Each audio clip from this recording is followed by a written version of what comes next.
Ladies and gentlemen, the Yankees fall to the Houston Astros and the San Diego Padres fall to the Philadelphia Phillies, which means we are going to have a Philadelphia Phillies versus Houston Astros World Series, and we are going to be recapping those series in the ALCS and NLCS that just happened. Welcome in, guys. Century Baseball Podcast. I am Sam here, your host, and today we're going to be recapping, as I said, the championship series from the MLB. Now, they're a quick series, which is why we have such a big delay between the CS and the World Series. World Series starts Friday. We will be live for every single game doing play-by-play. Saturday night, we're going to have some special guests, so make sure you guys are in there for that, giveaways, all kinds of good stuff. Make sure you guys are there. Subscribe so you don't miss out. Leave a like as well. We're going to start off in the ALCS. Now, I kind of want to take this game by game. I don't have the events that happen in order, but for the most part, I know what happens in these games. So, game one, Astros take it 4-2.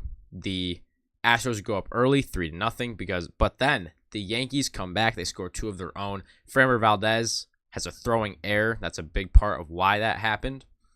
But Astros are able to come back. They don't have to deal with it very much as, guys, Chas McCormick has a good day. Martin Maldonado knocks one in. Gurriel with the shot. Jeremy Pena with a really, really solid day for himself. And Jeremy Pena, by the way, ALCS MVP. I know we'll get to it, but what a series from him. Verlander, 6 innings pitched, 3 hits, 1 run. Excuse me. The throwing error by Framber Valdez was in game 2. 4-2. Verlander on the hill. And Taillon on the other side. So 4.1 innings pitched for Taillon. 4 hits, 1 run, 3 walks, no strikeouts through 4 1/3. Verlander, 6 innings, 3 hits, 1 run, a walk, but 11 strikeouts is a big part of this. They go Neris, Montero to Presley to close it out. Guys, Harrison Bader, Anthony Rizzo, they both go yard. Rizzo has a solid day for himself. Stanton with a couple of hits, but other than that, offense a little bit quiet for the Yankees. Astros do enough to get it done. They take the first game 4-2. Game 2, Yankees looking to try to split in Houston before they come back home. Well, this is where they put Framber on the hill, do the Astros. As I said earlier, that throwing error allowed 2 runs to score. But other than that, I believe it was Stanton and Judge. Yes, Stanton and Judge who had that. Rizzo and Torres both knocked some in. Other than that, Donaldson had a hit. Offense was quiet. There were 4 hits in total given up. Severino, he was pretty bad. 5.1, 5 hits, 3 runs, a walk, 6 Ks. Framber was good. 7 innings, 4 hits, no earned runs because of the throwing error. So do it as you will. It was his fault, but no earned runs, no walks, and 9 Ks. So really solid from Framber on the stat sheet. So Astros take it 3-2. It was the Alex Bregman 3-run home run, I believe. Yes, 3-run home run by Alex Bregman is what put them on top in this one. Heading to game 3, we're back in New York. Yankees need some offense. Maybe that short porch and right can help them, but no!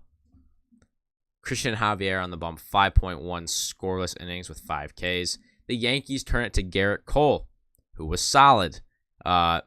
While he may have given up 3 earned runs, none of them were really his fault. There was that fly ball that really hurt them. He goes 5 with 5 hits, 3 runs, 2 walks, and 7 Ks. They go Trevino, Castro, Herman, They all go scoreless. On the other side, Javier, Neris, Stanek, Brown, Montero, and Abreu all scoreless complete game. Only 3 hits, and 2 of them came in the 9th. That says something. Yankees aren't able to get it done. I mean, you look at the hits that the people who had hits, it was Stanton, Carpenter, Bader, and that looks like it's it. Just those 3. Astros, they get their runs from Alex Bregman, who has a solid day, 2 for 4. Christian Vazquez and Chas McCormick. Chas McCormick goes the other way for that homer. That was sick. And Vazquez both knock in 2. Trey Mancini knocks in 1 as well on the sac fly. So that's game 3. Houston takes it 5-0. And now they're up 3-0. Are the Yankees going to get swept? There were Yankees fans calling for them to lose so that they fire Aaron Boone, who had some just god-awful decisions he made in this series. But here we go, Game 4. Yankees are up early as they decide to throw Nestor Cortez. The fate of their season rests on him, but Nestor does not do it well. He's on short rest. 2 innings, 2 hits, 3 runs, 3 walks, 2 Ks. Wandy Peralta goes 2, and Loaizaga goes 2.1. They give up a run each. Clay Holmes goes 2.2 scoreless in the end, but it is not enough. Anthony Rizzo, a couple RBIs. Harrison Bader, another home run. He went 3 for 5. What a postseason for him. Glaber as well knocks one in, as well as Giancarlo. But late heroics by one. Jeremy Pena stuns the crowd and puts the Astros into the World Series. The Astros stay undefeated in the postseason. Am I going to do another live stream tonight? I am. I'm actually going to be going live right after this one to do a World Series preview. So yeah, stay tuned for that. 6-5, Astros take it. They take the series 4-0, and they have not lost a game this postseason. Moving on. The NLCS. Well, actually, let me say this first. Where do the Yankees go from here? Because they're in a tight spot. Aaron Judge, I think because the way they lost and because of, them not making it to the World Series, I think he might be a goner. I think he's gone. As far as who do I think is going to pick him up, I know this is not a popular pick, but I kind of like the Rangers to pick him up just because he has the power to go yard in that big stadium. So I don't know. I like him to go to the Rangers. Something about I like him to go to the Rangers. Mets, I would throw up if he went to the Mets, quite literally. Who do I think the Yankees need to pick up this offseason? They're going to be young in the infield. I hope that they just DFA Donaldson at this point. He's just really bad. And I think that you're going to be going, because, Oswaldo Cabrera is going to be there. Trey Sweeney's an up-and-coming prospect that they're going to be having. And then, oh my gosh, their other guy, Peraza, who is an infielder, I believe. So you got some infielders to choose from. They all play shortstop, but they can play third if you need them to. DJ LeMahieu is going to be coming back. So you have another infield spot taken up by him. IKF probably is a trade piece. Some team's going to want him for who knows what reason.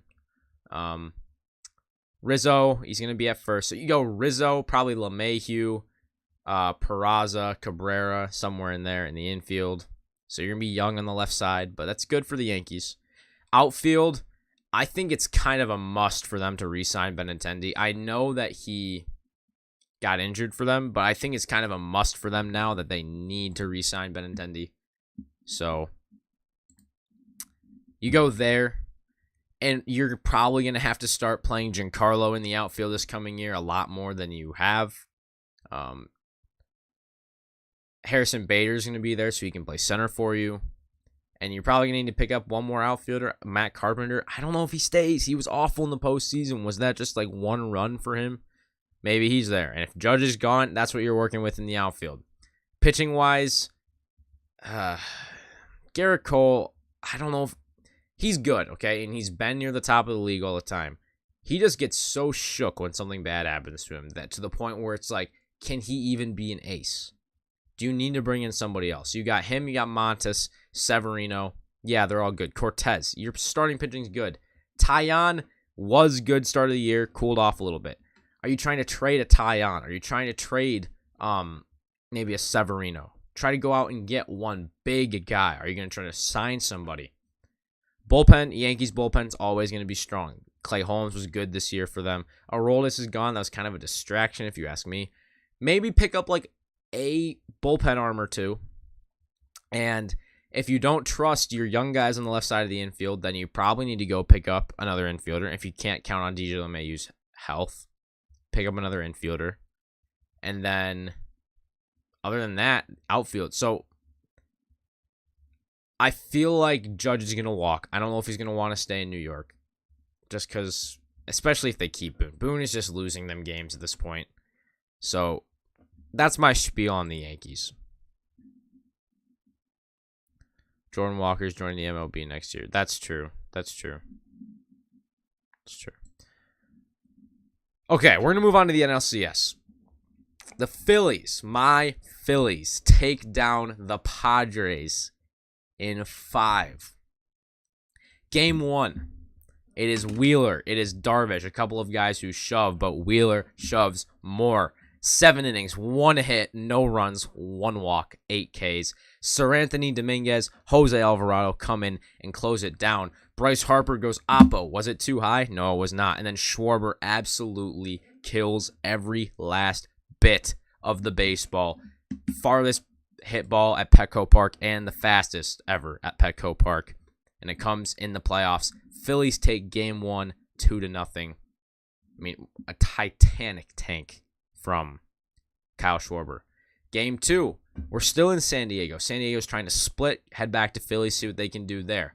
Well, Phillies go up early, 4-0 on a couple of miscues by the outfield, but they come storming back. They score 8 straight, a late solo homer by Hoskins for his second home run of the postseason is going to make it a 8-5 Padres win. They knot up the series at 1. The next game, the Gene Segura game. Gene Segura has just an eventful night. He has an error, and he makes a couple of incredible defensive plays. He has to go ahead 2-run knock. Phillies take it 4-2 against Joe Musgrove. Ranger Suarez was on the hill. I should mention Nola got knocked around in game 2 of the CS, but Phillies, they go Suarez, Eflin, Alvarado, Dominguez. 1 earned run between all of them, and the back end of the bullpen is just absolutely phenomenal. They're filthy. Eflin, Alvarado, Dominguez are 3 filthy relievers this postseason. On the Padres side, they get runs from Cronenworth and Ha-Seong Kim. Ha-Seong Kim on the sacrifice fly. But the Phillies take it 4-2. They take the 2-1 series lead. They see what they can do as they turn back to an opener in Bailey Falter the next day, who he is awful. We're in the top of the first, and the Padres score 4 earned on Falter in 2/3 of an inning. They go to Brogdon. Brogdon deals. 2.1, 1 hit, no runs, 2 Ks. Bellotti does well. 1 inning, perfect inning. Brad Hand comes in, allows the 2-run homer to Soto. Syndergaard, Robertson, Eflin. All were clean. The story of this game is the Phillies comeback. They come to the bottom of the second. Rhys Hoskins, 2-run shot. The Phillies are back in this ballgame. Bryce Harper gets the RBI double, and it's 4-3. And then Padres come back. They get 1 more. Philly ties it up. Nick Castellanos scores on Bryson Stott's shot the other way. It's tied. And then the Padres get that 2-run homer from Soto. And who else but Rhys Hoskins again? 2-run shot, 2nd of the day, 4th of the postseason. He makes it. 5th of the postseason, He makes this game a 6-6 game. But they weren't done yet. Schwarber, Realmuto, they both go yard as well. Absolute tanks. By the end of it, Phillies take it 10-6. They get to the whole Padres lineup, bullpen. Minaya and Clevenger were the 2 big ones who let a lot of runs. Garcia and Wilson as well. Martinez was good. 3 scoreless, 3 perfect, actually. 3 perfect innings from Martinez, but it was not enough. Phillies offense comes out scorching hot. They take a 3-1 lead, and they're a win away from clinching. Phillies early on will go up 1-0 in Game 5 off of Darvish by who else but Rhys Hoskins, a 2-run shot. Are you kidding me? But the Padres would come back 3-2, and now we're into the 8th. Yes, a lot of time goes by. We're in the 8th. Who else but Bryce Harper walks up to the plate with JT Realmuto leading off first. Big spot. Bottom of the 8th. You don't know if you're going to, if you lose this game and you go back to San Diego, now you're in trouble. The swing of Bryce Harper's life comes in. 2-run shot the other way. The Phillies are up 4-3.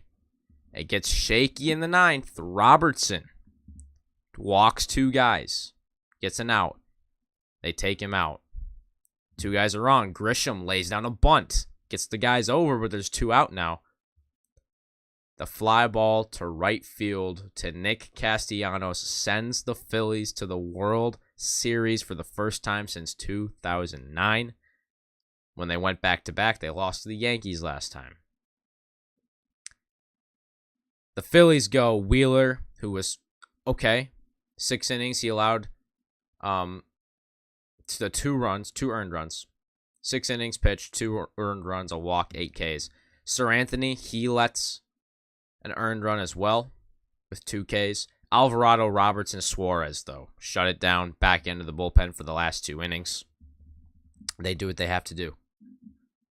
The Phillies go to the World Series on Bryce Harper's go-ahead 2-run shot. The swing of his life. I mean, he was not kidding. It was an absolutely incredible, incredible swing. What a game. What a series. Phillies are on to the World Series where they will take on the Houston Astros. I'd like to thank you guys so much for joining me today on the Century Baseball Podcast. If you guys did enjoy, remember to leave a like, subscribe. Join us every game of the World Series. We'll be live streaming.